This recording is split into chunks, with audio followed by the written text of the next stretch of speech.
युद्धपरिश्रान्तं समरे चिन्तया स्थितं रावणं चाग्रतो दृष्ट्वा युद्धाय समुपस्थितं दैवतैश्च समागम्य द्रष्टुमभाग्यतोरणम् उपागम्य ब्रवीद्रामागस्त्यो भगवान् ऋषिः राम राम महाबाहो शृणु गुह्यं सनातनं येन सर्वान् नरीन् वत्सा समरे विजयिष्यसि आदित्यहृदयं पुण्यं सर्वशत्रुविनाशनं जयावहं जपे नित्यम् अक्षयं परमं शिवम् सर्वमङ्गलमाङ्गल्यं सर्वपापप्रणाशनं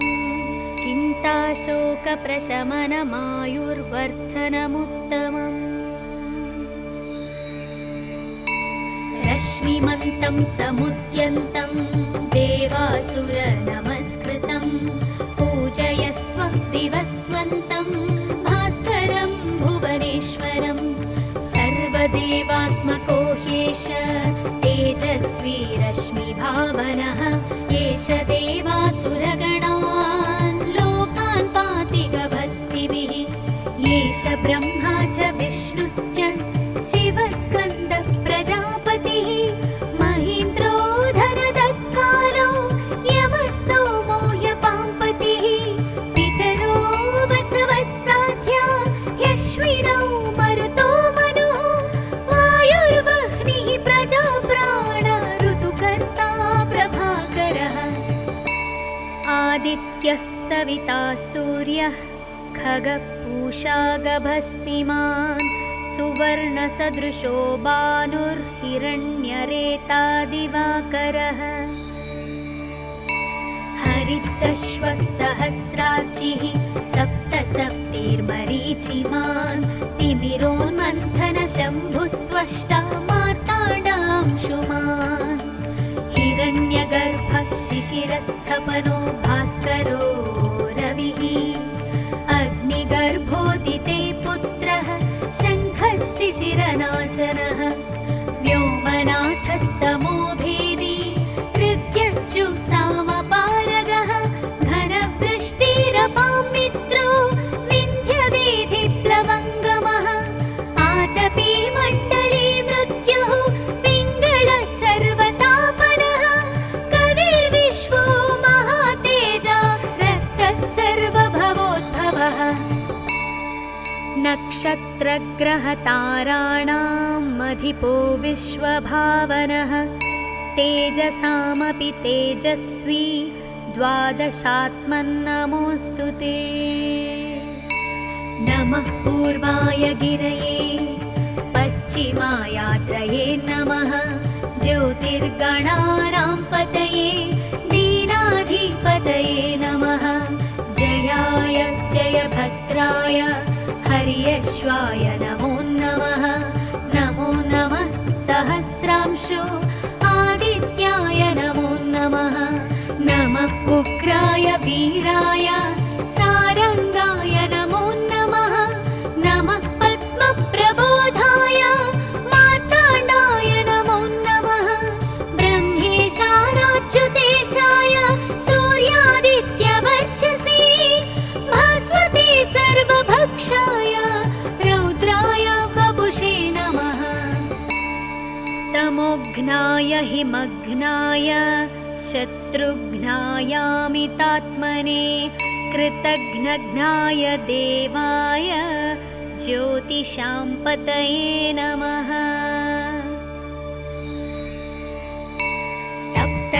तप्तचामीकराभाय वह्नये विश्वकर्मणे नमस्तमोभिनिघ्नाय रुचये लोकसाक्षिणे नाशयत्येष वैभूतं तदेव सृजति प्रभुः पायत्येष तपत्येष वर्षत्येष गभस्तिभिः येष सुप्तेषु जागर्ति भूतेषु परिनिष्ठितः येष एवाग्निहोत्रं च फलं चैवाग्निहोत्रिणां वेदाश्च क्रतवश्चैव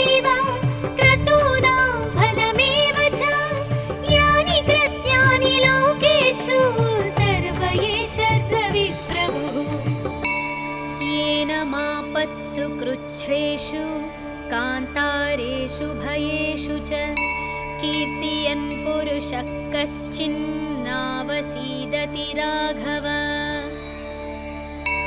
पूजयस्वैनमेकाग्रो देवदेवं जगत्पतिम् एतत्त्रिगुणितं जप्त्वा युद्धेषु विजयिष्यसि।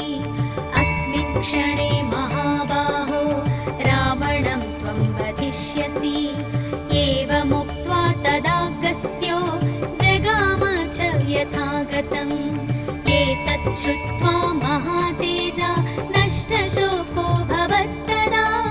धारयामास सुप्रीतो राघव प्रयतात्मवान्। आदित्यं प्रेक्ष्य त्यक्त्वा तु परं हर्षमवाप्तवान्। त्रिराचम्य शुचिर्भूत्वा धनुरादाय वीर्यवान्। रावणं प्रेक्ष्य हृष्टात्मा युद्धाय समुपागमत्। सर्वयत्नेन महता वधे तस्य धृतोऽभवत्। अथ रविरवदन्निरीक्ष्य रामं मुदितमनाः परमं प्रहृष्यमाणः। निशिचरपतिसंशयं विदित्वा सुरगणमध्यगतो वचस्त्वरेति। इति श्री आदित्यहृदयं सम्पूर्णम्।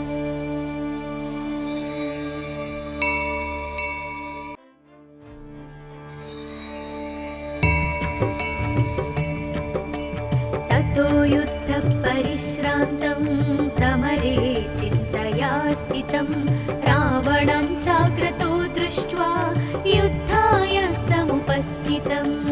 दैवतैश्च समागम्य द्रष्टुमभाग्यतोरणम्। उपागम्य ब्रवीद्रामागस्त्यो भगवान् ऋषिः।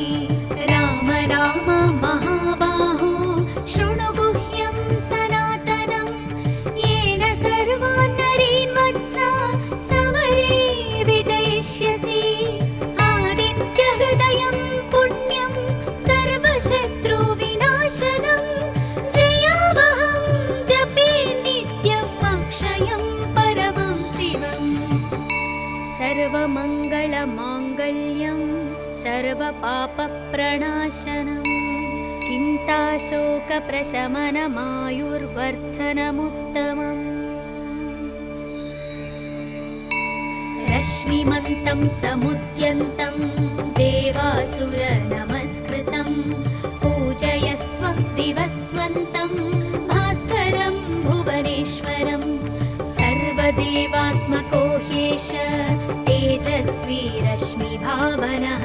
एष देवासुरगणान् लोकान् पाति गभस्तिभिः। एष ब्रह्मा च विष्णुश्च शिवस्कन्दः प्रजापतिः। महीन्द्रो धनदत्कालो यमः सोमो ह्यपाम्पतिः।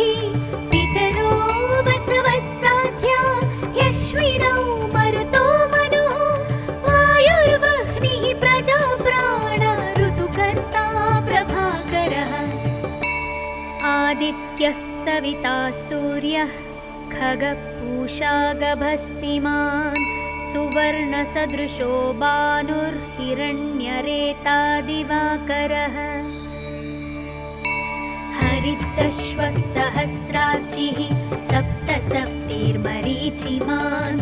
तिमिरोन्मन्थनशम्भुस्त्वष्टा मार्ताण्डांशुमान्। हिरण्यगर्भः शिशिरस्थपनो भास्करो रविः। अग्निगर्भोदिते पुत्रः शङ्खः शिशिरनाशनः। व्योमनाथस्तमो भेदी ऋग्यज्जुःसामपारगः। घनवृष्टिरपां मित्रो विन्ध्यवेधिप्लवङ्गमः। आतपी मण्डली मृत्युः पिङ्गळः सर्वतापनः। कविर्विश्वो महातेजा रक्तः सर्वभवोद्भवः। नक्षत्रग्रहताराणाम् अधिपो विश्वभावनः। तेजसामपि तेजस्वी द्वादशात्मन्नमोऽस्तु ते। नमः पूर्वाय गिरये पश्चिमायात्रये नमः। ज्योतिर्गणानां पतये दीनाधिपतये नमः। जयाय जयभद्राय हर्यश्वाय नमो नमः। नमो नमः सहस्रांशो आदित्याय नमो नमः। नमः उग्राय वीराय सारंगाय नमो नमः। नमः पद्मप्रबोधाय मार्ताण्डाय नमो नमः। ब्रह्मेशानाच्युतेशाय सूर्यादित्यवर्चसे भास्वते सर्वभक्षाय रौद्राय वपुषे नमः। तमोघ्नाय हिमघ्नाय शत्रुघ्नायामितात्मने कृतघ्नघ्नाय देवाय ज्योतिषां पतये नमः।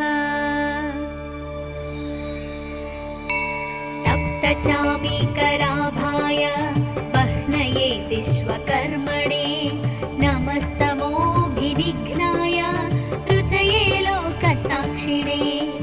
नाशयत्येष वैभूतं तदेव सृजति प्रभुः। पायत्येष तपत्येष वश्यत्येष गभस्तिभिः। येष सुप्तेषु जागर्ति भूतेषु परिनिष्ठितः। येष एवाग्निहोत्रं च फलं चैवाग्निहोत्रिणां। वेदाश्च क्रतवश्चैव क्रतूनां फलमेव च। यानि कृत्यानि लोकेषु सर्व एष रविप्रभुः। येन मापत्सु कृच्छ्रेषु कान्तारेषु भयेषु च कीर्तयन् पुरुषः कश्चिन्नावसीदति राघव। पूजयस्वैनमेकाग्रो देवदेवं जगत्पतिम्। एतत्त्रिगुणितं जप्त्वा युद्धेषु विजयिष्यसि। अस्मिन् क्षणे महाबाहो रावणं त्वं वधिष्यसि। एवमुक्त्वा तदागस्त्यो जगाम च यथागतम्। एतत् श्रुत्वा महातेजा नष्टशोको भवत्तदा। धारयामास सुप्रीतो राघव प्रयतात्मवान्। आदित्यं प्रेक्ष्य त्यक्त्वा तु परं हर्षमवाप्तवान्। त्रिराचम्य शुचिर्भूत्वा धनुरादाय वीर्यवान्। रावणं प्रेक्ष्य हृष्टात्मा युद्धाय समुपागमत्। सर्वयत्नेन महता वधे तस्य धृतोऽभवत्। अथ रविरवदन्निरीक्ष्य रामं मुदितमनाः परमं प्रहृष्यमाणः। निशिचरपतिसंशयं विदित्वा सुरगणमध्यगतो वचस्त्वरेति। इति श्री आदित्यहृदयं सम्पूर्णम्।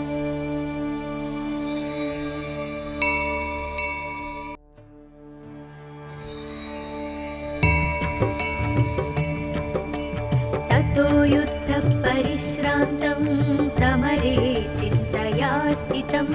रावणं चाग्रतो दृष्ट्वा युद्धाय समुपस्थितम्।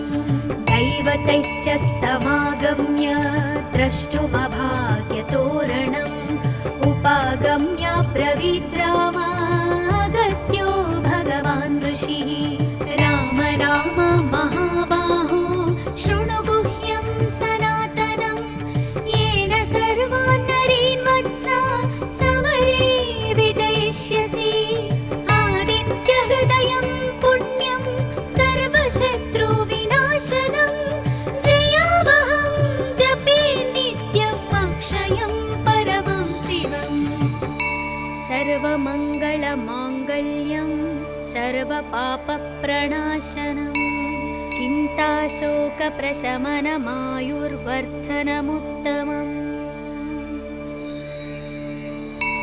रश्मिमन्तं समुद्यन्तं देवासुरनमस्कृतं पूजयस्व विवस्वन्तं भास्करं भुवनेश्वरं सर्वदेवात्मको ह्येष तेजस्वी रश्मिभावनः एष देवासुरगणान् लोकान् पाति गभस्तिभिः एष ब्रह्मा च विष्णुश्च शिवस्कन्द प्रजापतिः महीन्द्रो धनदत्कालो यमः सोमो ह्यपाम्पतिः पितरो वसवः साध्या ह्यश्विनौ मरुतो मनुः वायुर्वह्निः प्रजाप्राण ऋतुकर्ता प्रभाकरः आदित्यः सविता सूर्यः खगपूषा गभस्तिमान् सुवर्णसदृशो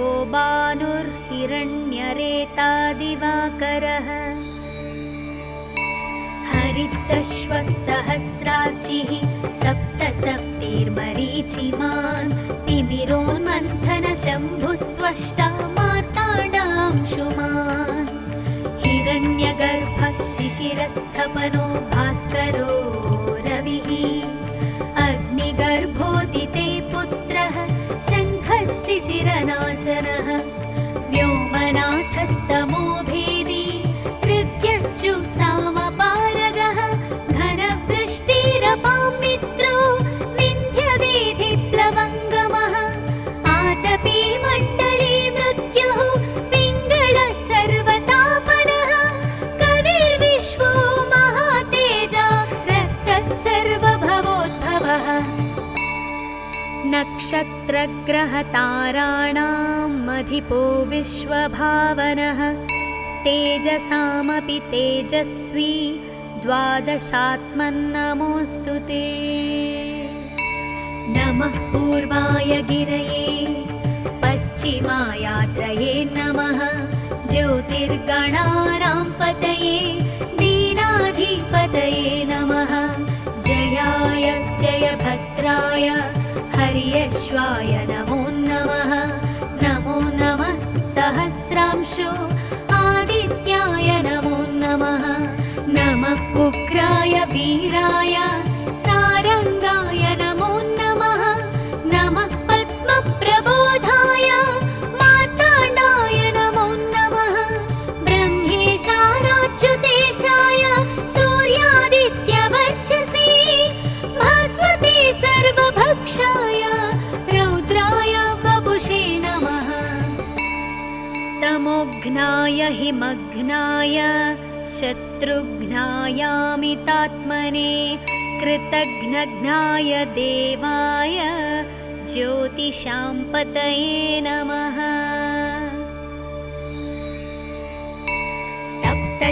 तप्तचामीकराभाय वह्नये विश्वकर्मणे नमस्तमोभिनिघ्नाय रुचये लोकसाक्षिणे नाशयत्येष वैभूतं तदेव सृजति प्रभुः पायतेष तपत्येष वर्षत्येष गभस्तिभिः येष सुप्तेषु जागर्ति भूतेषु परिनिष्ठितः येष एवाग्निहोत्रं च फलं चैवाग्निहोत्रिणां वेदाश्च क्रतवश्चैव क्रतूनां फलमेव च यानि कृत्यानि लोकेषु सर्व एष रविप्रभुः येन मापत्सु कृच्छ्रेषु कान्तारेषु भयेषु च कीर्तयन् पुरुषः कश्चिन्नावसीदति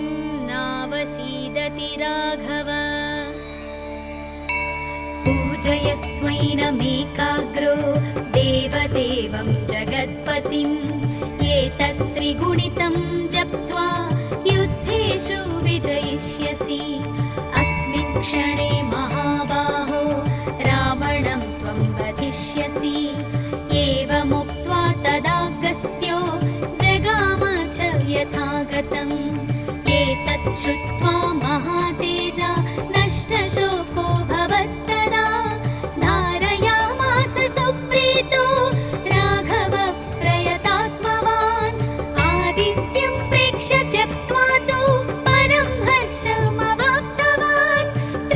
पाचम्यः शुचिर्भूत्वा धनुरादाय वीर्यवान्। रावणं प्रेक्ष्य हृष्टात्मा युद्धाय समुपागमत्। सर्वयत्नेन महता वधे तस्य धृतोऽभवत्। अथ रविरवदन्निरीक्ष्य रामं मुदितमनाः परमं प्रहृष्यमाणः। निशिचरपतिसंशयं विदित्वा सुरगणमध्यगतो वचस्त्वरेति। इति श्री आदित्यहृदयं सम्पूर्णम्।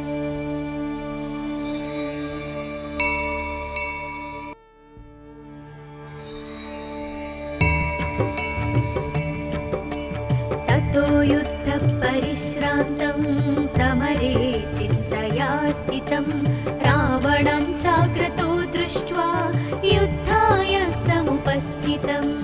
दैवतैश्च समागम्य द्रष्टुमभाग्यतोरणम्। उपागम्य ब्रवीद् राम अगस्त्यो भगवान् ऋषिः। राम राम महाबाहो शृणु गुह्यं सनातनं। येन सर्वान् नरीन् वत्सा समरे विजयिष्यसि। आदित्यहृदयं पुण्यं सर्वशत्रुविनाशनं। जयावहं जपे नित्यम् अक्षयं परमं शिवम्। सर्वमङ्गलमाङ्गल्यं सर्वपापप्रणाशनम्। चिन्ताशोकप्रशमनमायुर्वर्धनमुत्तमम्। रश्मिमन्तं समुद्यन्तं देवासुरनमस्कृतं। पूजयस्व विवस्वन्तं भास्करं भुवनेश्वरं। सर्वदेवात्मको ह्येष तेजस्वी रश्मिभावनः। एष देवासुरगणान् लोकान् पाति गभस्तिभिः। एष ब्रह्मा च विष्णुश्च शिवस्कन्दः प्रजापतिः। महीन्द्रो धनदत्कालो यमः सोमो ह्यपाम्पतिः। पितरो वसवः साध्या ह्यश्विनौ मरुतो मनुः। वायुर्वह्निः प्रजाप्राण ऋतुकर्ता प्रभाकरः। आदित्यः सविता सूर्यः खगपूषा गभस्तिमान्। सुवर्णसदृशो भानुर्हिरण्यरेता दिवाकरः। हरितश्वः सहस्रार्चिः सप्तसप्तिर्मरीचिमान्।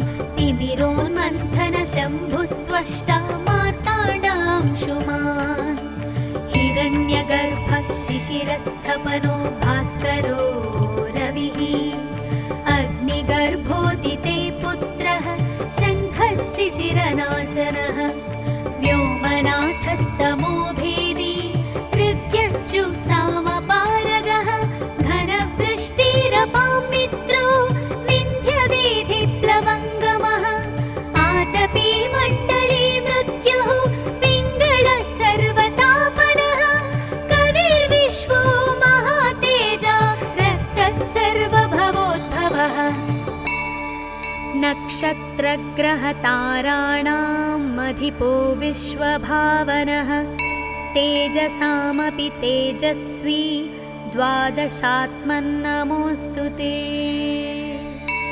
नमः पूर्वाय गिरये पश्चिमायात्रये नमः। ज्योतिर्गणानां पतये दीनाधिपतये नमः। जयाय जयभद्राय हर्यश्वाय नमो नमः। नमो नमः सहस्रांशो आदित्याय नमो नमः। नमः उग्राय वीराय सारङ्गाय नमो नमः। नमः पद्मप्रबोधाय मार्ताण्डाय नमो नमः। ब्रह्मेशानाच्युतेशाय सूर्यादित्यवर्चसे भास्वते सर्वभक्षाय रौद्राय वपुषे नमः। तमोघ्नाय हिमघ्नाय शत्रुघ्नायामितात्मने कृतघ्नघ्नाय देवाय ज्योतिषां पतये नमः। तप्तचामीकराभाय वह्नये विश्वकर्मणे नमस्तमोभिनिघ्नाय रुचये लोकसाक्षिणे नाशयत्येष वैभूतं तदेव सृजति प्रभुः पायत्येष तपत्येष वर्षत्येष गभस्तिभिः येष सुप्तेषु जागर्ति भूतेषु परिनिष्ठितः येष एवाग्निहोत्रं च फलं चैवाग्निहोत्रिणां वेदाश्च क्रतवश्चैव क्रतूनां फलमेव च यानि कृत्यानि लोकेषु सर्व एष रविप्रभुः येन मापत्सु कृच्छ्रेषु कान्तारेषु भयेषु च कीर्तयन् पुरुषः कश्चिन्नावसीदति राघव पूजयस्वैनमेकाग्रो देवदेवं जगत्पतिं एतत्त्रिगुणितं जप्त्वा युद्धेषु विजयिष्यसि अस्मिन् क्षणे महाबाहो रावणं त्वं वधिष्यसि एवमुक्त्वा तदागस्त्यो जगाम च यथागतम् एतत् श्रुत्वा महातेजा नष्टशोको भवत्तदा धारयामास सुप्रीतो राघव प्रयतात्मवान् आदित्यं प्रेक्ष्य त्यक्त्वा तु परं हर्षमवाप्तवान् त्रिराचम्य शुचिर्भूत्वा धनुरादाय वीर्यवान् रावणं प्रेक्ष्य हृष्टात्मा युद्धाय समुपागमत् सर्वयत्नेन महता वधे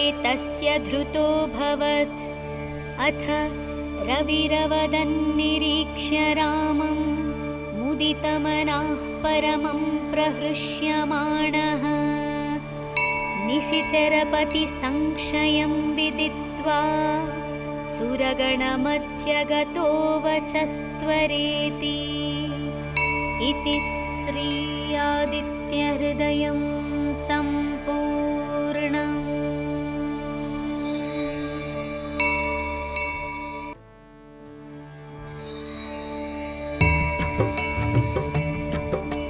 ततो युद्धपरिश्रान्तं समरे चिन्तया स्थितं रावणं चाक्रतो दृष्ट्वा युद्धाय समुपस्थितं दैवतैश्च समागम्य द्रष्टुमभाग्यतोरणम् उपागम्य ब्रवीद्रामागस्त्यो भगवान् ऋषिः राम राम महाबाहो शृणु गुह्यं सनातनं येन सर्वान् नरीन् वत्सा समरे विजयिष्यसि आदित्यहृदयं पुण्यं सर्वशत्रुविनाशनं जयावहं जपे नित्यम् अक्षयं परमं शिवम् सर्वमङ्गलमाङ्गल्यं सर्वपापप्रणाशनं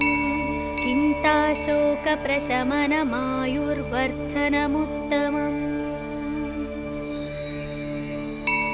रश्मिमन्तं समुद्यन्तं देवासुरनमस्कृतं पूजयस्व विवस्वन्तं भास्करं भुवनेश्वरं सर्वदेवात्मको ह्येष तेजस्वी रश्मिभावनः एष देवासुरगणान् लोकान् पाति गभस्तिभिः एष ब्रह्मा च विष्णुश्च शिवस्कन्द प्रजापतिः महीन्द्रो धनदत्कालो यमः सोमो ह्यपाम्पतिः पितरो वसवः साध्या ह्यश्विनौ मरुतो मनुः वायुर्वह्निः प्रजाप्राण ऋतुकर्ता प्रभाकरः आदित्य आदित्यः सविता सूर्यः खगपूषा गभस्तिमान् सुवर्णसदृशो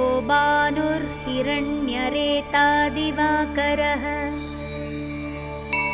हरितश्वः सहस्रार्चिः सप्तसप्तिर्मरीचिमान् तिमिरोन्मन्थनशम्भुस्त्वष्टा मार्ताण्डांशुमान् हिरण्यगर्भः शिशिरस्थपनो भास्करो रविः अग्निगर्भोदिते पुत्रः शङ्खः शिशिरनाशनः व्योमनाथस्तमो भेदी ऋग्यज्जुः सामपारगः घनवृष्टिरपां मित्रो विन्ध्यवेधिप्लवङ्गमः आतपी मण्डली मृत्युः पिङ्गळः सर्वतापनः कविर्विश्वो महातेजा रक्तः सर्वभवोद्भवः नक्षत्रग्रहताराणाम् अधिपो विश्वभावनः तेजसामपि तेजस्वी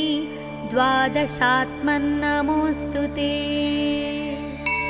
नमः पूर्वाय गिरये पश्चिमायात्रये नमः ज्योतिर्गणानां पतये दीनाधिपतये नमः जयाय जयभद्राय हर्यश्वाय नमो नमः नमो नमः सहस्रांशो आदित्याय नमो नमः नमः उग्राय वीराय सारंगाय नमो नमः नमः पद्मप्रबोधाय मार्ताण्डाय नमो नमः ब्रह्मेशानाच्युतेशाय सूर्यादित्यवर्चसे भास्वते सर्वभक्षाय रौद्राय वपुषे नमः तमोघ्नाय हिमघ्नाय शत्रुघ्नायामितात्मने कृतघ्नघ्नाय देवाय ज्योतिषां पतये नमः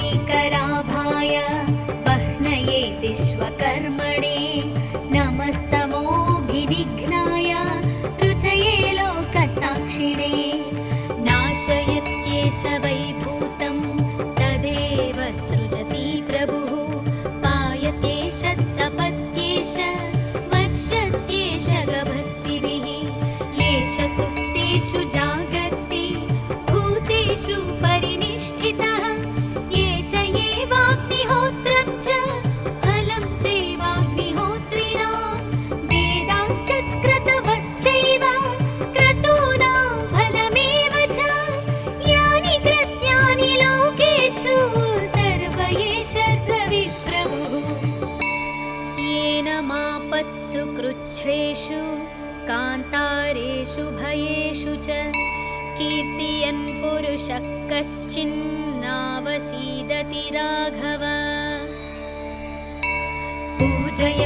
पूजयस्वैनमेकाग्रो देवदेवं जगत्पतिम् एतत्त्रिगुणितं जप्त्वा युद्धेषु विजयिष्यसि अस्मिन् क्षणे महाबाहो रावणं त्वं वधिष्यसि एवमुक्त्वा तदागस्त्यो जगाम च यथागतम् एतत् श्रुत्वा महातेजा नष्टशोको भवत्तदा धारयामास सुप्रीतो राघव प्रयतात्मवान् आदित्यं प्रेक्ष्य त्यक्त्वा तु परं हर्षमवाप्तवान् त्रिराचम्य शुचिर्भूत्वा धनुरादाय वीर्यवान् रावणं प्रेक्ष्य हृष्टात्मा युद्धाय समुपागमत् सर्वयत्नेन महता वधे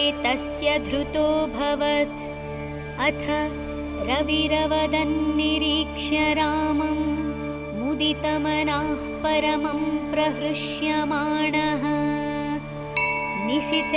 निशिचरपतिसंशयं विदित्वा सुरगणमध्यगतो वचस्त्वरेति इति श्री आदित्यहृदयं सम्पूर्णम्।